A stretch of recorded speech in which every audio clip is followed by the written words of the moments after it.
seja o nome do Senhor. Quantos precisam de Deus? Quantos precisam da palavra revelada de Deus? Ele é fiel, Ele nos guarda. E eu creio hoje Ele vai se revelar a nós. Amém? Você crê nisso? Queria te convidar a fazer uma declaração de fé. Estenda suas mãos para o céu, em sinal de rendição total a Jesus, e declare assim: Senhor Jesus, eu marquei um encontro contigo esta manhã. Senhor Jesus, eu abro meu coração para receber tudo aquilo que o Senhor tem para a minha vida.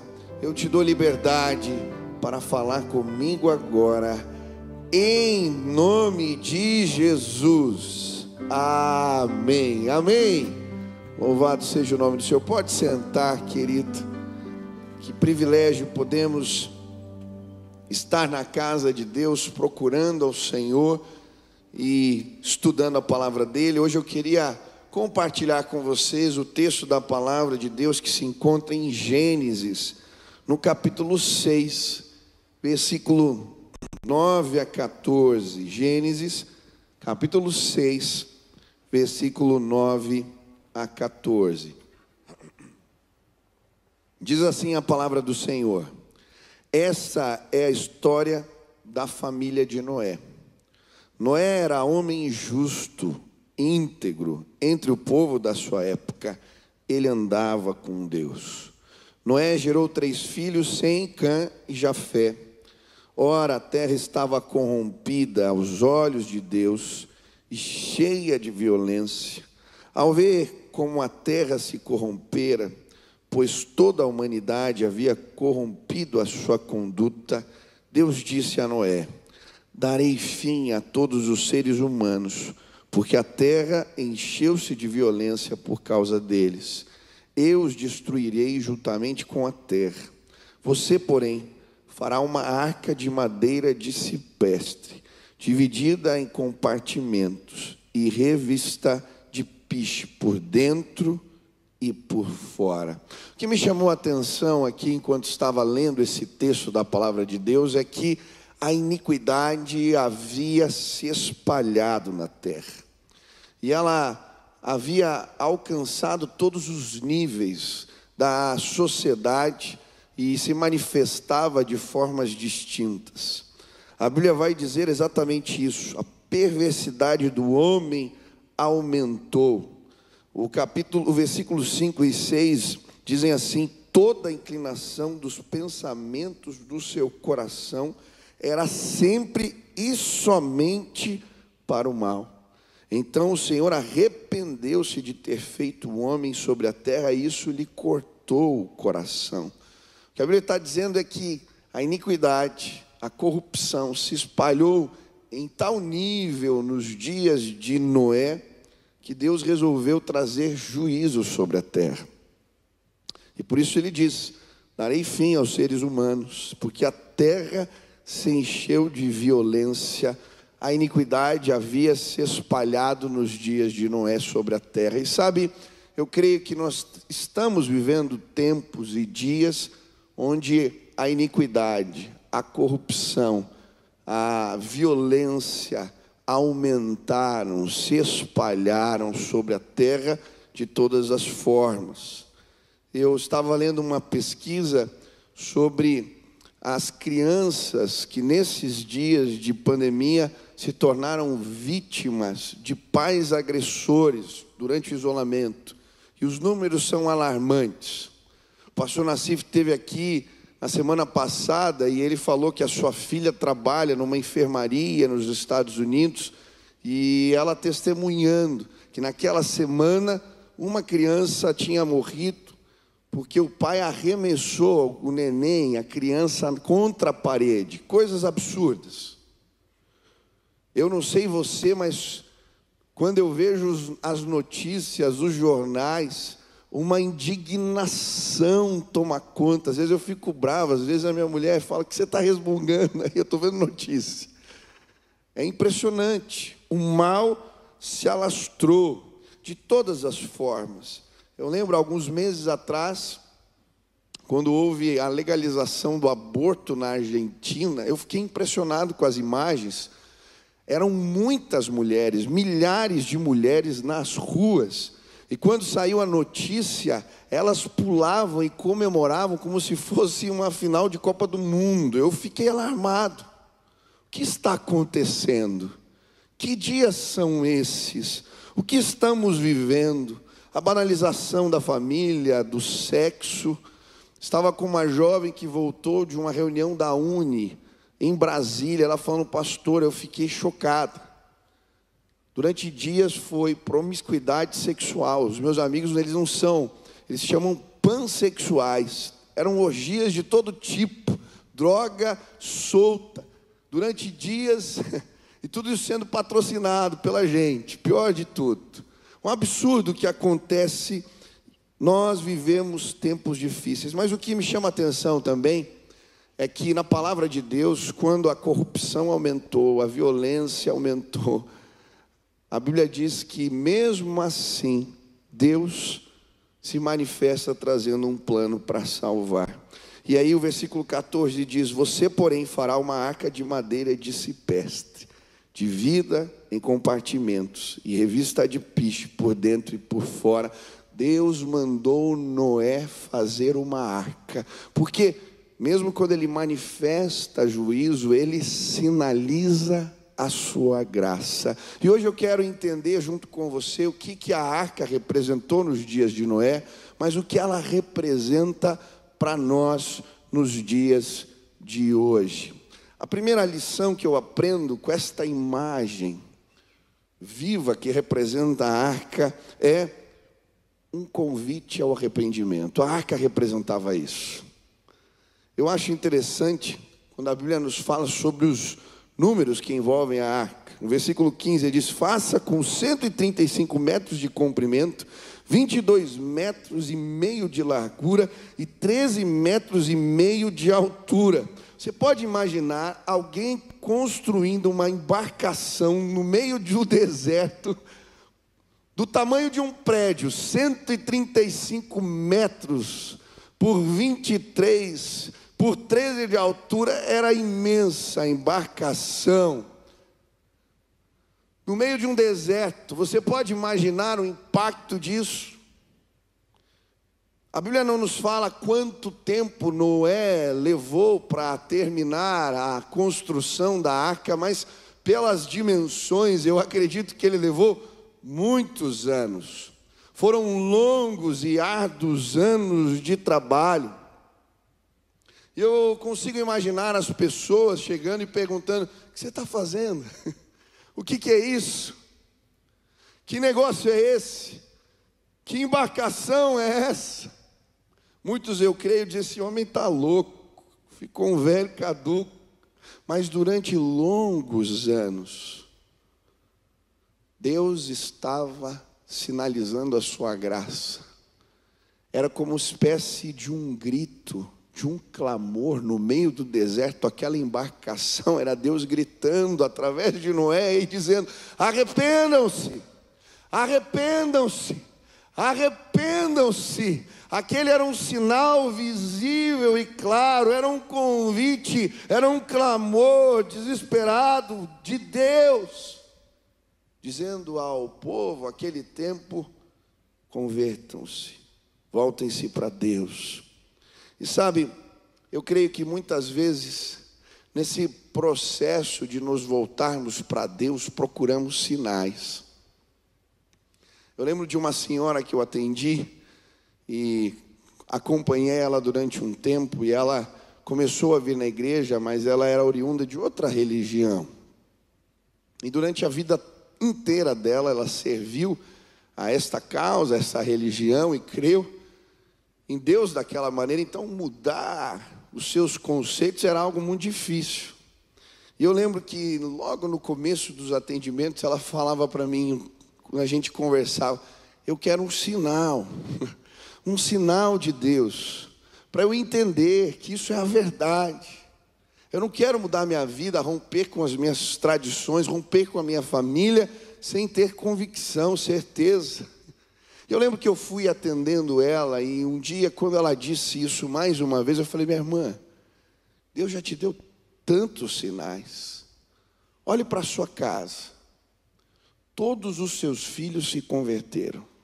Um deles, inclusive, é pastor hoje. E você disse para mim que a vida deles foi completamente transformada.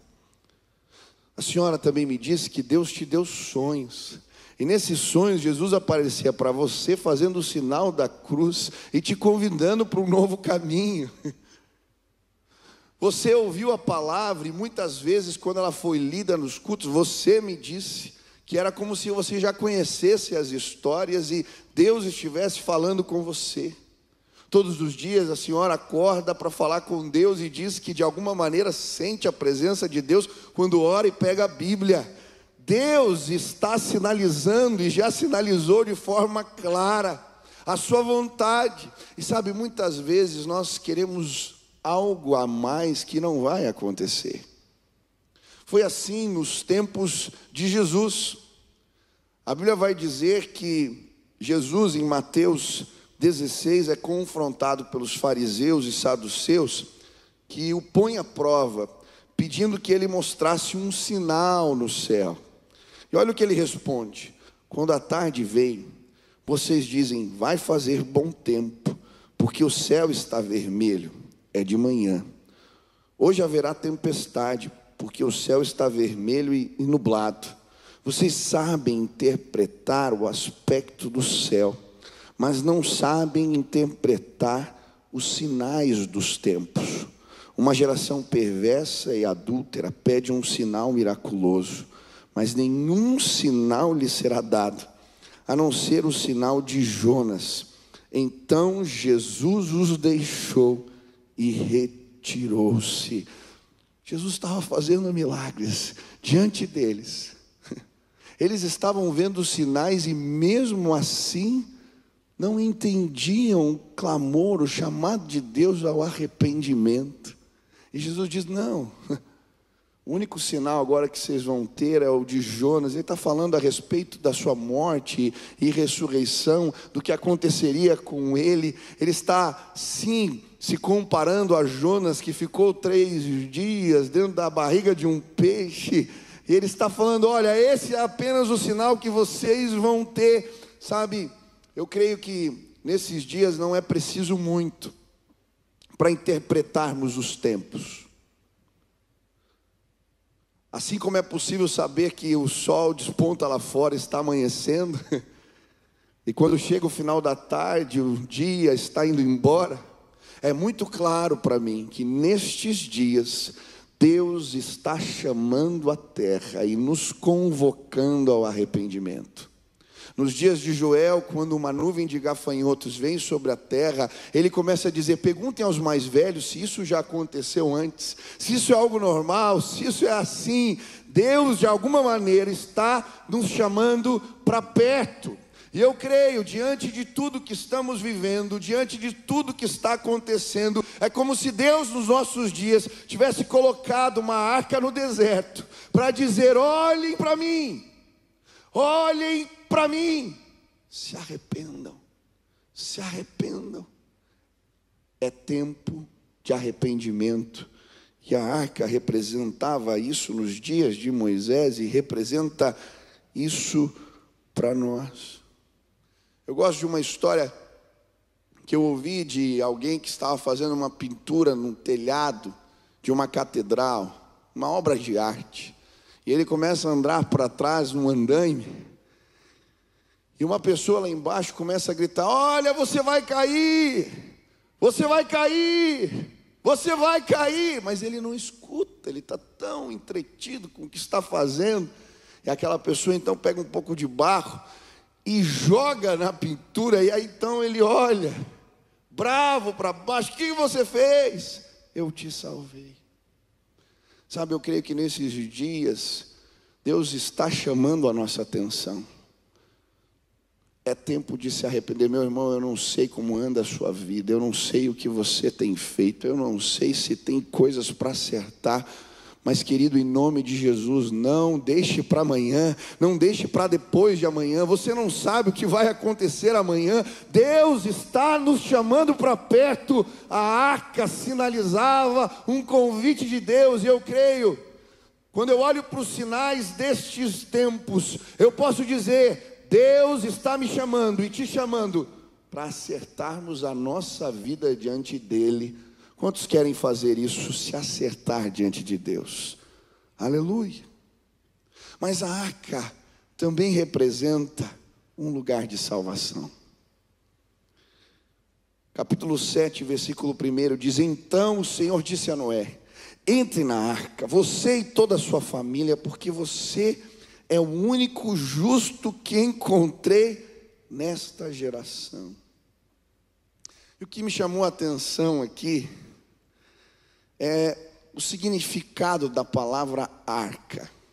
Quando eu estava estudando o texto, eu fui consultar a Bíblia no hebraico para entender o que essa palavra arca significava. Ela significa embarcação. Mas o que me chamou a atenção é que essa palavra se repete na Bíblia apenas uma outra vez. Ela é usada aqui no contexto da história de Noé, mas ela é usada também no contexto da história de Moisés. Quando Joquebede, a mãe de Moisés, faz um cesto de junco e coloca o menino naquele cesto sobre as águas para tentar salvá-lo da perseguição do faraó aos filhos dos hebreus, e por isso o nome Moisés, tirado das águas, porque ele é tirado pela filha do faraó. O nome do cesto no hebraico é esse mesmo nome, arca. E de certa maneira, o que a Bíblia quer nos ensinar, quando usa essa palavra, é uma espécie de embarcação para salvar. Quando estava estudando, eu falei: puxa, é um bote salva-vidas dos tempos antigos. É esse o significado. Uma embarcação que traz salvação. Eu quero te dizer, em nome de Jesus, eu creio, neste tempo, onde a corrupção aumentou, a violência aumentou e o juízo de Deus tem vindo sobre a terra de diferentes formas, a arca do Senhor, o bote salva-vidas, Ele já enviou e Ele vai chegar na sua vida, entre os seus, em nome de Jesus. É isso que a arca representa, salvação. E quando eu estava lendo esse texto, a palavra de Deus veio muito clara ao meu coração, Deus dizendo: eu vou manifestar salvação de três formas. E hoje eu vim dizer primeiro que Deus quer salvar você. Deus quer salvar você. Você é o alvo do cuidado de Deus. Deus quer salvar você. Eu nunca me esqueço um dia que nós saímos para fazer evangelismo. Era uma madrugada, saímos depois do culto de sábado para evangelizar nas portas das baladas. E eu ficava observando as pessoas nas filas. E eu lembro que eu vi um rapaz sentado numa mureta. E o Espírito Santo de Deus me incomodou de ir conversar com aquele jovem. E eu lembro que eu sentei do lado dele. E eu disse poucas palavras.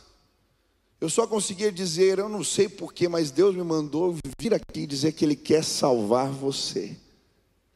E eu dizia: olha, eu não sei porquê, mas Deus me mandou vir aqui dizer que Ele quer salvar você. E aquele jovem, ele foi baixando a cabeça, e de repente ele começou a chorar. Eu só dizia: Ele quer salvar você.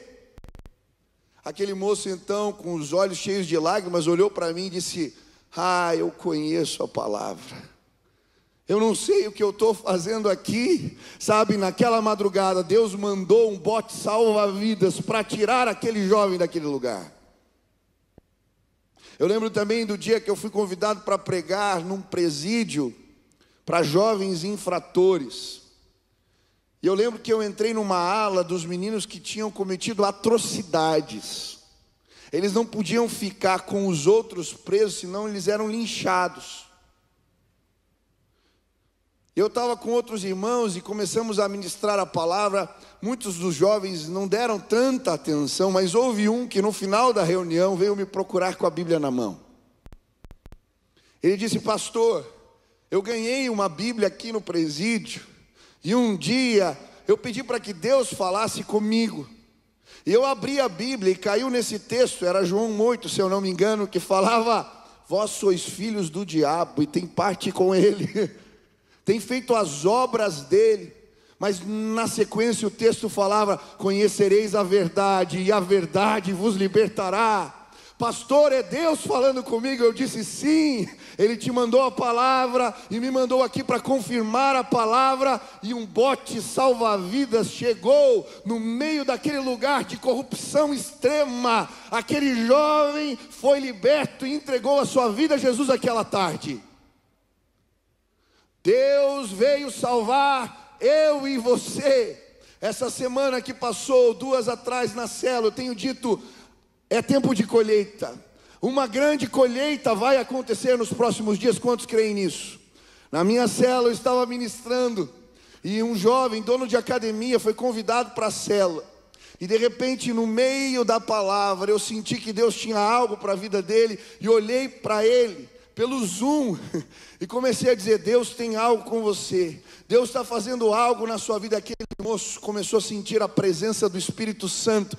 Do outro lado da tela, do lado da sua esposa, ele começa a chorar, e chorar muito, porque naquele momento o bote salva-vidas de Deus chegou na sua casa e ele nasceu de novo. Eu quero te apresentar um Deus que é justo, por isso Ele julga a terra, Ele julga o mal, mas Ele é misericordioso. E hoje, se você abrir o seu coração para Ele, se arrepender dos seus pecados e entender que existe um plano de salvação através da pessoa de Cristo, a arca, o bote salva-vidas de Deus, vai te trazer das trevas para a maravilhosa luz. Deus quer salvar você, mas Deus quer salvar a sua casa. Noé entra na barca, mas a Bíblia diz que ele entra com toda a família. Eu quero dizer em nome de Jesus, o que Deus colocou no meu coração: é tempo de levar os seus para dentro do barco. Por favor, prestem atenção. Essa palavra é urgente. Eu vou orar hoje por você, e Deus vai te autorizar, porque você vai chamar os seus, e eles vão entrar no barco, e salvação vai chegar na sua casa em nome de Jesus. Quantos tem pessoas aqui, na sua família, na sua casa, que estão longe dos caminhos de Deus, ou que não conhecem Jesus? Levante as mãos. Quero que você levante as mãos bem alto. Uma colheita vai acontecer nos próximos dias, e Deus vai usar a sua vida. E nós vamos orar agora, porque Deus vai pôr autoridade na sua boca, nas suas palavras. Você vai chamar as pessoas para dentro do barco, e elas virão em nome de Jesus. Pai, eu quero colocar a vida dos meus irmãos agora diante do Senhor. Estamos num tempo onde os sinais de Deus têm revelado a nós que é tempo de salvação. E eu quero clamar agora, na autoridade do nome de Jesus, que o Espírito Santo de Deus seja derramado sobre a vida dos teus servos, e que eles tenham autoridade para pregar o Evangelho, para testemunhar a respeito do poder de Deus, e que eles possam ver a arca, o bote salva-vidas de Deus, chegando nas suas casas. Que haja salvação, que haja conversão, que haja transformação, em nome de Jesus. Pai, em nome de Jesus, prepara o coração dos teus filhos. Nós não sabemos o que vai acontecer com os nossos amanhã, por isso eu quero pedir: prepara o coração. Queremos trazê-los para dentro da arca, em nome de Jesus. Deus vai fazer algo novo. Terceira palavra que veio ao meu coração: proteja os teus filhos. Proteja os seus filhos. Nós estamos vivendo tempos onde os nossos filhos estão sendo desensibilizados em relação ao pecado. Os meus filhos são pequenos, mas eles gostam de ver os vídeos no YouTube. E vira e mexe não é o que eles estão assistindo. Às vezes é um desenho. Mas existem propagandas, existem signos, existem depoimentos, testemunhos, práticas que estão sendo colocadas diante deles constantemente para os dessensibilizar. É muito interessante em relação às coisas relativas ao sexo. Eu trabalho com jovens. Para mim é muito claro, há uma linha que divide gerações.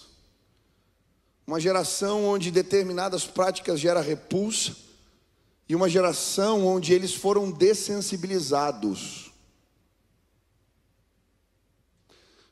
Em nome de Jesus, proteja os teus filhos.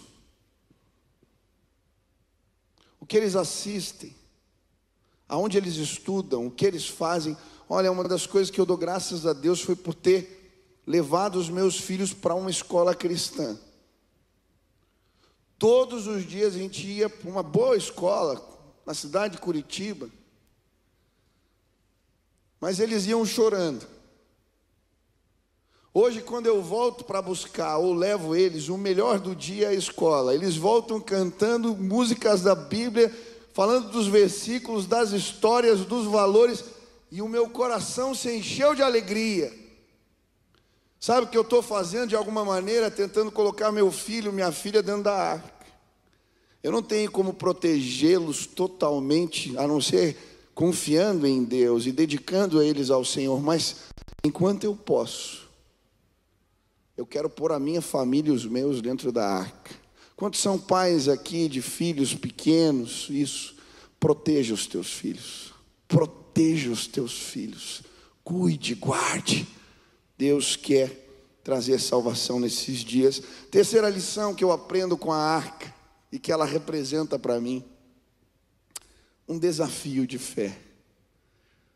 Então Deus disse a Noé: saia da arca, você e a sua mulher, seus filhos e as mulheres deles. Quando eu estava lendo esse texto e eu fiquei pensando, já pensou? A Bíblia diz que Noé ficou dentro da arca quase 1 ano, praticamente 1 ano.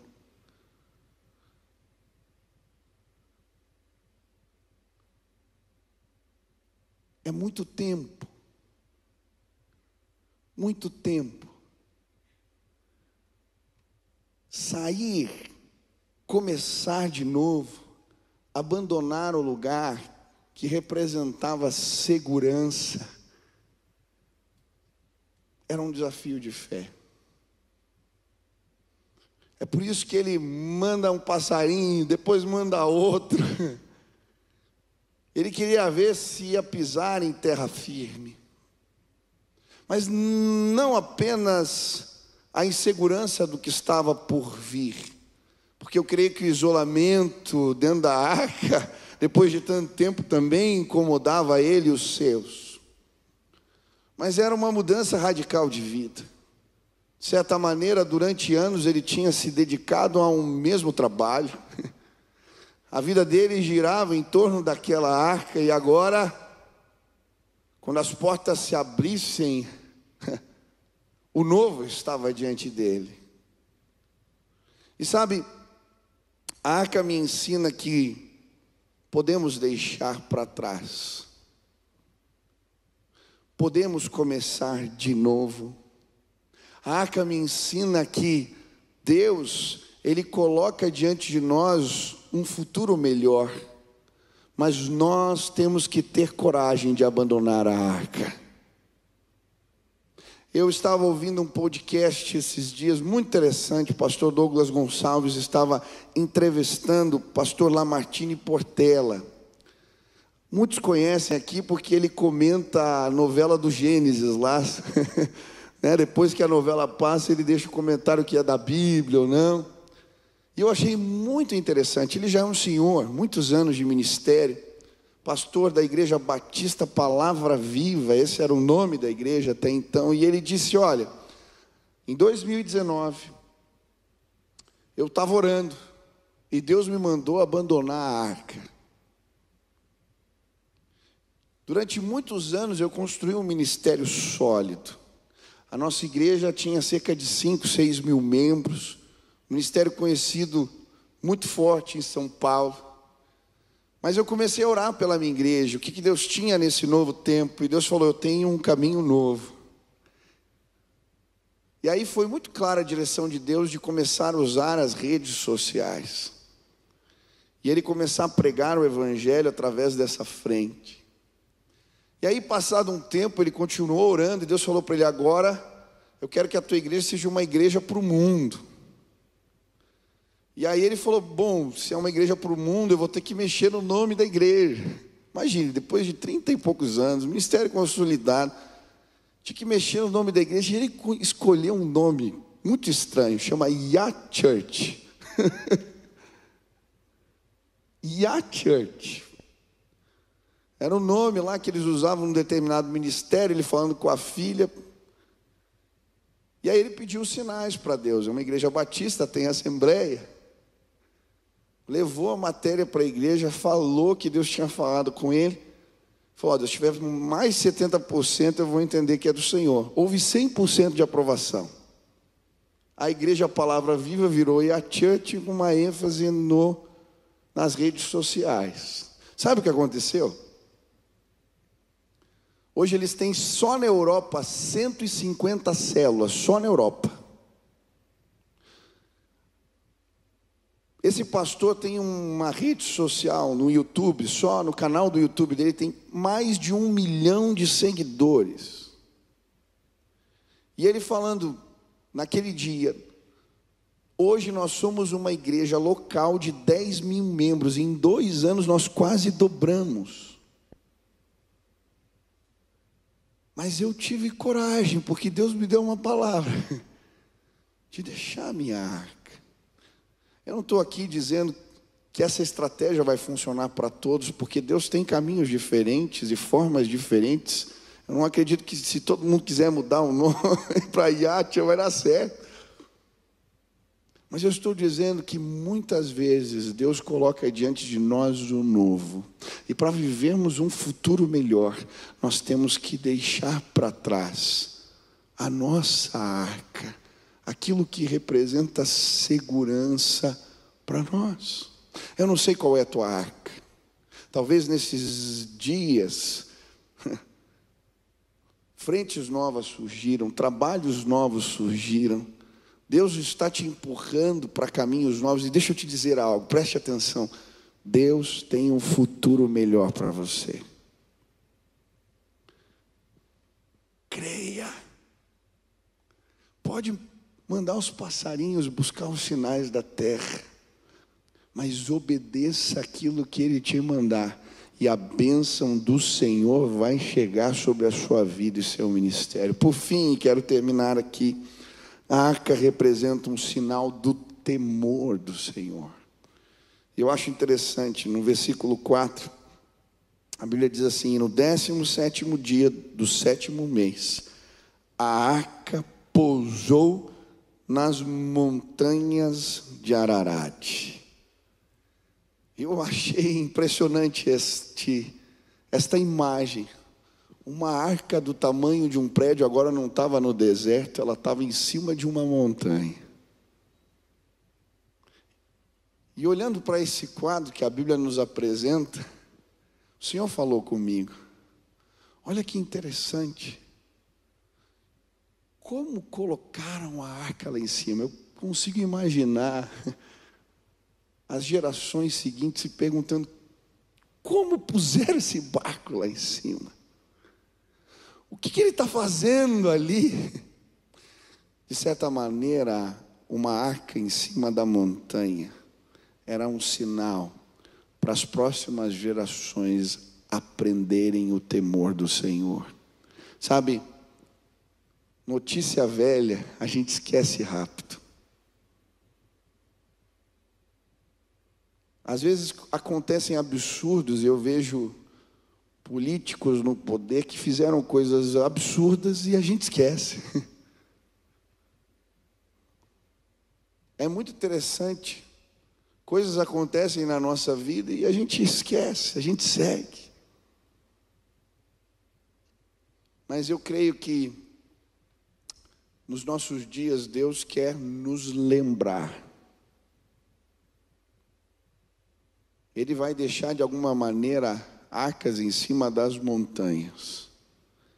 Nós não podemos esquecer do que aconteceu neste tempo, para que o temor do Senhor não se perca entre os nossos. Eu creio, nesses dias Deus quer restaurar o temor dele, no meio do seu povo, da sua igreja, mas em toda a terra. E por isso, eu não sei o que Deus falou contigo hoje, mas a palavra de Deus foi simples e clara. Se acerte com Deus, se arrependa. Talvez o Espírito Santo falou para você: ei, eu já te salvei, eu já te busquei, mas vai buscar os seus e coloca eles dentro da arca. Talvez o Espírito de Deus te disse: eu tenho desafios novos. Um tempo novo chegou, abandona a tua arca. Mas lembra, enquanto você caminha construindo o novo, lembra da arca que ficou em cima da montanha, porque o temor do Senhor é o princípio da sabedoria de Deus para as nossas vidas. Eu não sei o que Deus falou com você, mas enquanto a música toca, eu queria orar por você agora. E eu queria pedir que de diferentes formas o poder de Deus se manifestasse entre nós. Eu creio, hoje vai haver conserto. Você olhou para a arca no deserto, viu o sinal de Deus e disse: eu preciso me arrumar.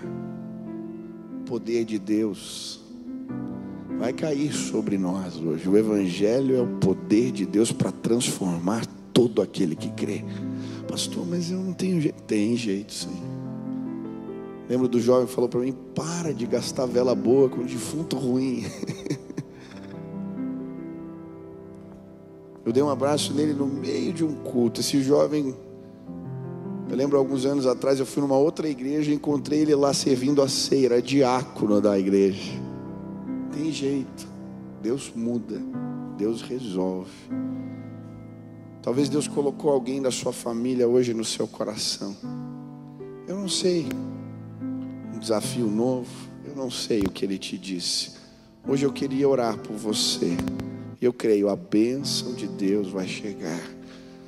Se hoje você quer receber essa oração, fique de pé no teu lugar. Eu quero orar por você agora, pedindo a bênção de Deus sobre a minha e sobre a sua vida também.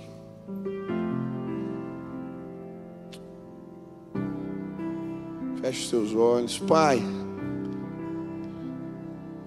todos nós temos coisas para arrumar na nossa vida, arestas que precisam de conserto, quartos desarrumados.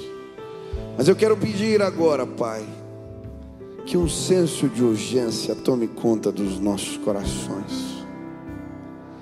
Nós queremos consertar, nós estamos ouvindo o clamor dos céus, o Senhor dizendo: arrependam-se, se convertam dos seus maus caminhos, arrependam-se, arrependam-se. Eu quero clamar agora, Pai, o que não conseguimos fazer sozinhos, que agora o poder do Espírito Santo de Deus atue em nós e que hajam mudanças concretas.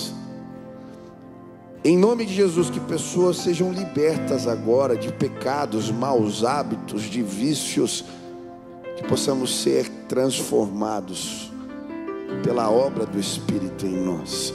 Eu quero clamar também, Pai, é tempo de colheita e salvação. Eu quero pedir que em nome de Jesus, o Senhor nos ajude a entender este tempo e a levar os nossos para dentro da arca, sinalizarmos a tua graça. Eu quero pedir que nesta semana o Senhor use os teus servos de maneira especial, que eles possam voltar para a tua casa, trazendo os seus, Pai, e celebrando a glória manifesta de Deus. O Senhor é Deus, o Senhor pode todas as coisas. Eu quero pedir, nos dá coragem de trilharmos caminhos novos, de subirmos montanhas, de entendermos os desafios do Senhor. Nos abençoa, Pai. Esta é minha oração, em nome de Jesus, amém. Não tem como terminar esta mensagem sem fazer mais um convite. Olha aqui para mim, ou se você está na internet ou na televisão, Deus quer salvar você. Olha aqui para mim, Deus quer salvar você. Deus quer salvar você. Hoje, se você disser assim, você vai entrar no bote salva-vidas, Ele vai tirar você do meio dessa confusão que está a tua vida, pensamentos que te oprimem, sentimentos de morte. Hoje Ele vai buscar você. Se o Espírito Santo falou contigo, eu lembro do dia que eu tomei essa decisão. Eu entrei nessa barca e a minha vida foi transformada. Hoje Deus está te convidando, e eu creio, se você tiver fé, der um passo de fé, seus olhos serão abertos, seus ouvidos serão abertos, a voz de Deus será real para você. Você vai nascer de novo. É isso que acontece. Nós estamos mortos quando Ele sopra a vida em nós. A nossa vida espiritual é desembotada. Nós começamos a ouvir e podemos nos relacionar com Deus. Se hoje você quer receber essa graça da parte de Deus, aonde você está? Se tem alguém aqui, levanta sua mão bem alta, eu quero orar por você. Deus te abençoe, querida. Deus te abençoe, Deus te abençoe, Deus te abençoe, Deus te abençoe, Deus te abençoe, Deus te abençoe, Deus te abençoe, aleluia. Deus te abençoe, querido. Lá atrás, Deus te abençoe, minha irmã. Deus te abençoe na galeria. Deus te abençoe, querida. Deus te abençoe, meu amigo lá na galeria. Deus te abençoe, querida, aleluia. Feche teus olhos. Você que tomou essa decisão hoje, repita assim comigo: Senhor Jesus, eu quero a tua salvação. Senhor Jesus, me livra do mal. Que a tua presença, que o teu poder se manifestem na minha vida. Eu quero, Jesus, eu quero a palavra de Deus. Eu quero seguir a Jesus. Eu quero conhecer a Deus. Que o teu amor, que a tua presença possam guiar os meus passos, em nome de Jesus. Pai, sela agora com o teu Espírito a vida dos teus servos. Põe a tua marca, que eles não sejam mais os mesmos. Que eles saiam daqui hoje libertos, transformados, salvos. Que o Espírito de Deus testifique no coração deles que eles são salvos. Que não haja mais dúvida.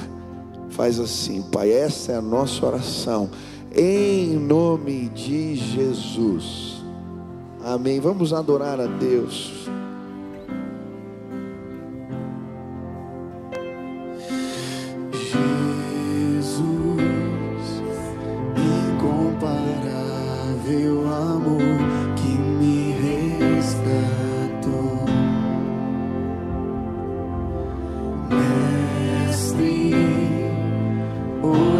Pra sempre tua face eu buscar.